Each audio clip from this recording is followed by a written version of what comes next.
everyone, welcome to the first episode of this new series, Python for AI. In this series, we are not going to learn Python like a boring coding tutorial.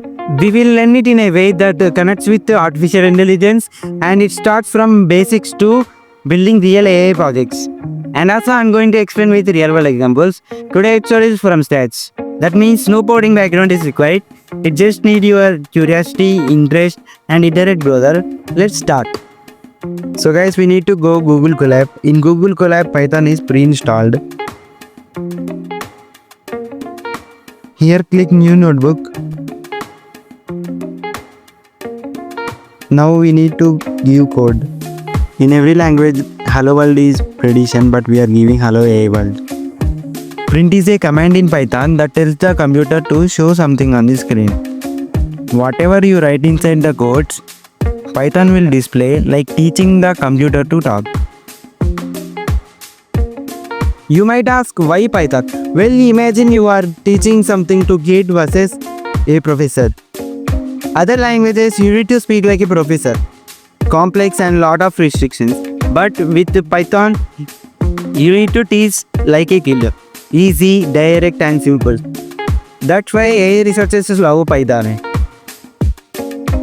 Real world example, ChatGPT, Netflix suggestion and Tesla Autopilot also runs with Python.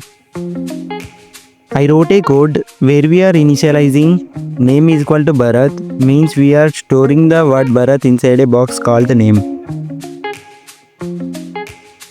Age is equal to 18, means we are stored the number 18 inside a box called age. When we use print, Python takes what inside those boxes and shows to the screen. That's why it prints my name is equal to Bharath and I am 18 years old. In AI terms, it's like memory. AI remembers your name and age just like this. We need to use double quotes or single quotes for the words and not for numbers. I will tell why in next video. I wrote a simple input code where we get information from user. Input is how Python asks the user for information. When you type your name, Python stores it inside the box called username. It prints then combines that name with greeting. That's how we make a simple chatbot. It asks and responds.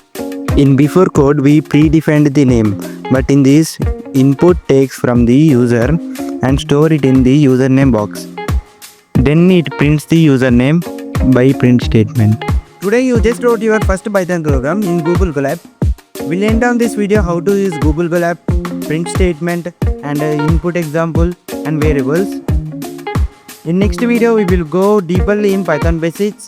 If you enjoyed this and want to continue learning Python, don't forget to like, share, subscribe. Thanks for watching. Tata, bye bye.